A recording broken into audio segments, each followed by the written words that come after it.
Sexo e Destino, Parte 1, Capítulo 5. Imperfeitamente refeitos do assombro que semelhante atitude nos causava, passamos a colaborar com o irmão Félix na aplicação de recursos a benefício do amigo que, embora nos desconhece a presença, se mantinha agora em aturada reflexão. Ao contato das mãos do benfeitor, que mobilizava proficiente a energia magnética, Nemésio expunha as deficiências do campo circulatório. O coração, consideravelmente aumentado, denotava falhas ameaçadoras com o endurecimento das artérias. O examinando, rebuçado por fora, era enfermo grave por dentro. Entretanto, a característica mais constrangedora que apresentava surgia na arteriosclerose cerebral, cujo desenvolvimento conseguíamos claramente positivar, manejando diminutos aparelhos de auscultação. Comprovando longa experiência médica, o irmão Félix apontou-nos determinada região em que notei a circulação do sangue reduzida e informou: nosso amigo permanece sob o perigo de coágulos bloqueadores e, além disso, é de temer-se a ruptura de algum vaso em qualquer acidente mais importante da hipertensão.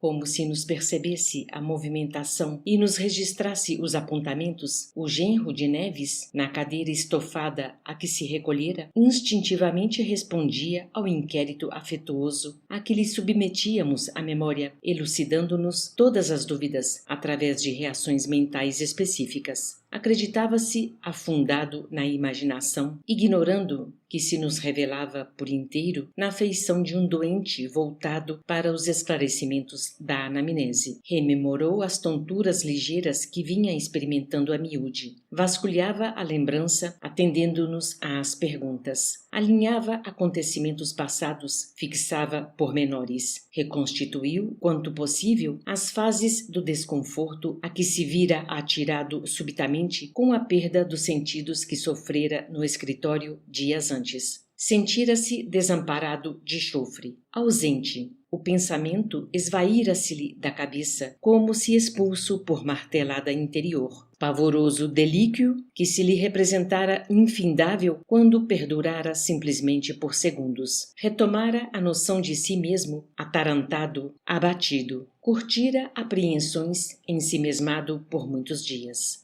Para desafrontar-se, expusera a ocorrência perante velho amigo na antevéspera, já que não sabia como destrinchar o fenômeno. A tela rearticulada por ele na imaginação salientava-se tão nítida que lográvamos contemplá-los juntos, Nemésio e o companheiro que lhe tomara confidências, como se estivessem filmados. O marido de Beatriz, inconscientemente, configurava informes precisos acerca do desmaio experimentado, das inquietações consequentes, da entrevista que provocara com o colega de negócios e do entendimento cordial havido entre ambos. Consignamos os avisos que o interlocutor lhe transmitira. Não lhe cabia adiar providências. Devia procurar um médico, analisar as próprias condições, definir os sintomas. Traçou advertências. Verificava-se-lhe facilmente a fadiga. No Rio, obteria melhoras em alguma clínica de repouso. Umas férias não lhe fariam mal. Qualquer síncope, a seu ver, equivalia a puxão de campainha no apartamento da vida. Sério vaticínio, enfermidade à porta.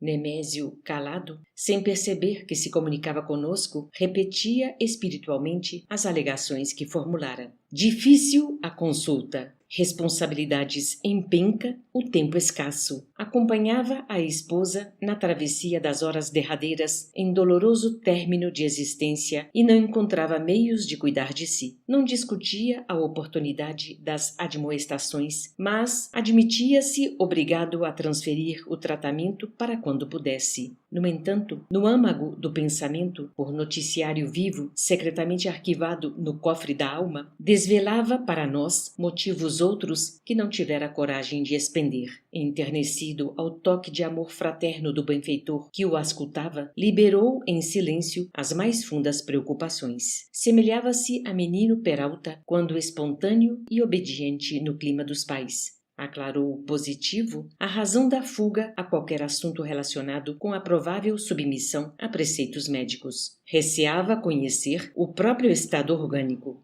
Amava novamente, crendo-se de regresso às primaveras do corpo físico. Identificava-se espiritualmente jovem, feliz. Qualificava a afeição de Marina como sendo o reencontro da mocidade que ficara para trás. Alinhavando recordações e meditações, exibia diante de nós a trama dos acontecimentos que lhe sedimentavam as noções precárias da vida, possibilitando-nos retratar-lhe a realidade psicológica. Beatriz, a companheira em vésperas de desencarnação, erigia-se-lhe agora no ânimo em forma de relíquia que situaria reverentemente em breve no Museu das Lembranças Mais Caras. Imperturbavelmente correta e simples, transformara-lhe a volúpia em admiração e a chama juvenil em calor de amizade serena. Estranho ao benefício da rotina construtiva, colocara a esposa no lugar da genitora que a morte levara. Disputava-lhe por instinto o sorriso benevolente e a bênção da aprovação. Queria-lhe a presença como quem se acostuma ao serviço de um traste precioso. Harmonizava-se consigo próprio ao chegar suarento em casa, descansando a cabeça fatigada em seu olhar.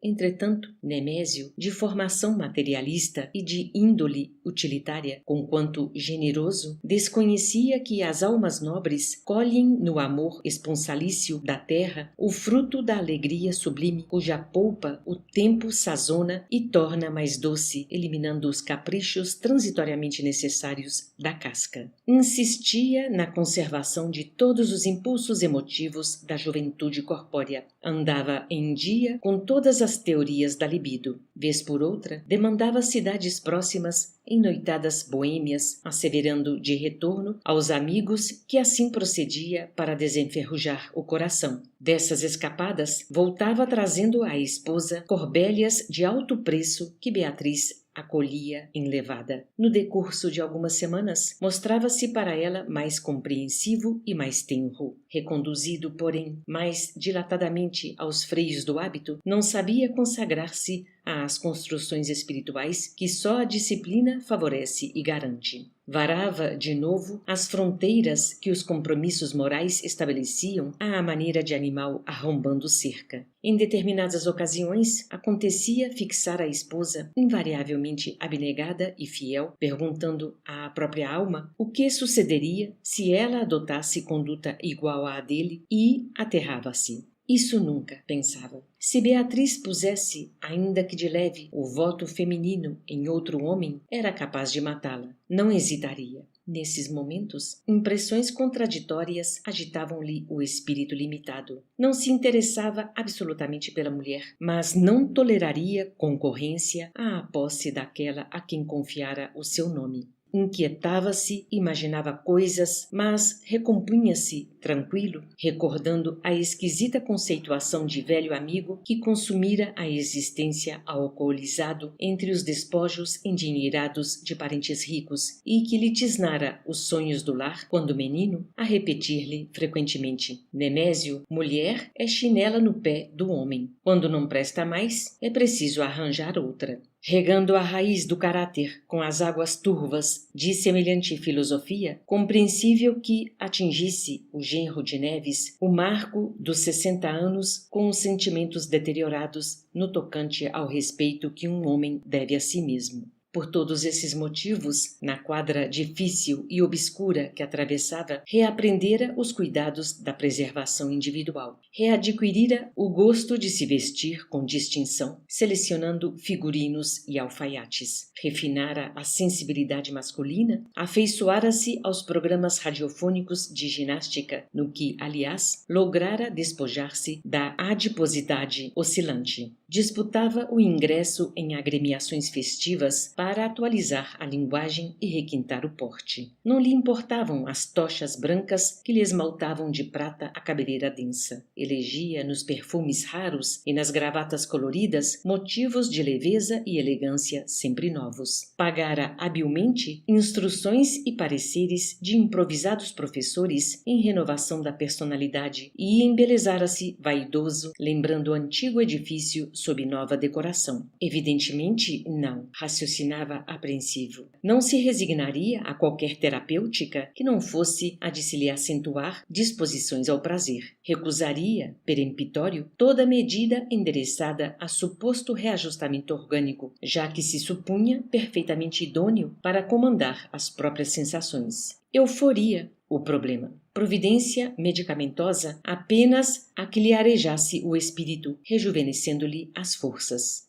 O irmão Félix voltou a dizer-nos: Nemésio demonstra enorme esgotamento à vista dos hábitos demolidores a que se rendeu. A inquietação emotiva lhe descontrola os nervos e os falsos afrodisíacos usados solapam-lhe as energias sem que ele mesmo perceba. Diante da afirmativa, o esposo de Beatriz fixou o agoniado vinco mental, entremostrando haver assimilado mecanicamente o impacto do grave enunciado. E se piorasse? Considerou de si para si. A figura de Marina repontou-lhe da alma. Nemésio divagou, cismarento. Concordaria, sim, em recuperar a saúde, mas somente depois que retivesse a jovem no lar, entregue a ele, em definitivo, pelos laços do matrimônio. Enquanto não a recolhesse nos braços sob regime de compromisso legal, não aceitaria proteção médica. Cabia-lhe sustentar-se capaz e moço aos olhos dela.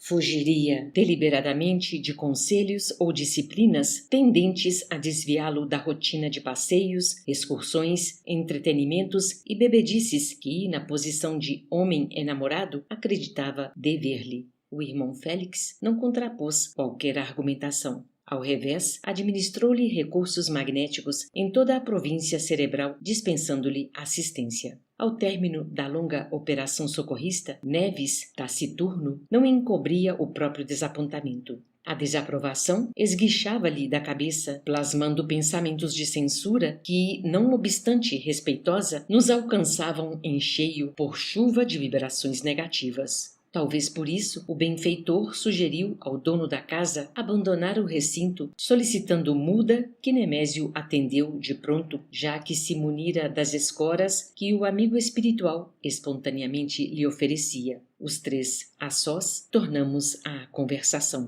Félix, sorrindo, afagou de leve os ombros do meu companheiro e ponderou: Entendo, Neves, entendo você. Encorajado pela inflexão de carinho com que semelhantes palavras eram ditas, o sogro de Nemésio desafogou-se. Quem entende menos sou eu. Não admito tanto resguardo para um cachorro de má qualidade. Um homem igual a este, que me desrespeita a confiança paterna? Quem não lhe vê no espírito a poligamia declarada? Um sessentão desavergonhado que enxovalha a presença da esposa agonizante? Ah, Beatriz, minha pobre Beatriz, por que te uniste a um cavalo? Dementara-se Neves diante de nós. Retrocedera mentalmente ao círculo acanhado da família humana e chorava, transtornado, sem que lhe pudéssemos cercear a emoção. Faço força, gemia acabrunhado, mas não aguento. De que me vale trabalhar odiando? Nemésio é um mascarado. Tenho estudado a ciência de perdoar e servir. Tenho aconselhado serviço e perdão aos outros. Mas agora, divididos por simples parede, vejo o sofrimento e o vício debaixo do mesmo teto. De um lado, minha filha conformada, aguardando a morte. De outro, meu genro e essa mulher que me insulta a família. Deus do céu, que me foi reservado? Andarei auxiliando uma filha doente ou sendo chamado à tolerância? Mas como suportar um homem desses? Na pausa mais curta, não adiantou um aceno à prudência. Antigamente, disse Neves desesperado, acreditava que o inferno, depois da morte, fosse pular em vão num cárcere de fogo. Hoje, aprendo que o inferno é voltar à terra e estar com os parentes que já deixamos. E isso é a purgação de nossos pecados. Félix aproximou-se e ponderou, segurando-lhe afetuosamente as mãos. Calma, Neves. Sempre surge para todos nós o dia de provar aquilo que somos naquilo que ensinamos. E, além disso, Nemésio deve ser entendido. Entendido? Entaramilou-se o interlocutor. Não chegará a ter visto? E acrescentou quase irônico. Sabe o senhor qual é o rapaz que vem ocupando o pensamento dessa moça? Sei, mas deixa-me explicar, clareou Félix com brandura. Principiemos por aceitar Nemésio na posição em que se encontra. Como exigir da criança experiência da madureza ou pedir raciocínio certo ao alienado mental? Sabemos que crescimento do corpo não expressa altura de espírito. Nemésio é aluno da vida, qual nós mesmos, sem o benefício da lição em que estamos sendo instruídos. Que seria de nós, na situação dele, sem a visão que atualmente nos favorece? Provavelmente cairíamos em condições piores. Quer dizer que devo aprová-lo? Ninguém aplaude a enfermidade, nem louva o desequilíbrio. No entanto, seria crueldade recusar simpatia e medicação ao doente. Consideremos que Nemésio não é um companheiro desprezível. Emaranhou-se em sugestões perigosas, mas não fugiu da esposa a quem presta assistência. Mostra-se engodado por extravagâncias emotivas de caráter deprimente que lhe dilapidam as forças. Contudo, não esqueceu a solidariedade, resolvendo oferecer casa própria e gratuita à senhora que lhe presta serviços remunerados. Acredita-se dono de juvenilidade física absolutamente irrisória, quando, na realidade, carrega um corpo em prematuro desgaste. Dedica-se apaixonadamente a uma jovem que o menoscaba, conquanto lhe consagre apreço respeitoso. Não bastariam essas razões para merecer benevolência e carinho? Quem de nós com a possibilidade de auxiliar? Ele que anda cego ou nós que discernimos? Não posso enaltecer-lhe as manobras lamentáveis na esfera do sentimento. Entretanto, sou obrigado a confessar que ele, na ficha de analfabeto das verdades da alma, ainda não tombou de todo.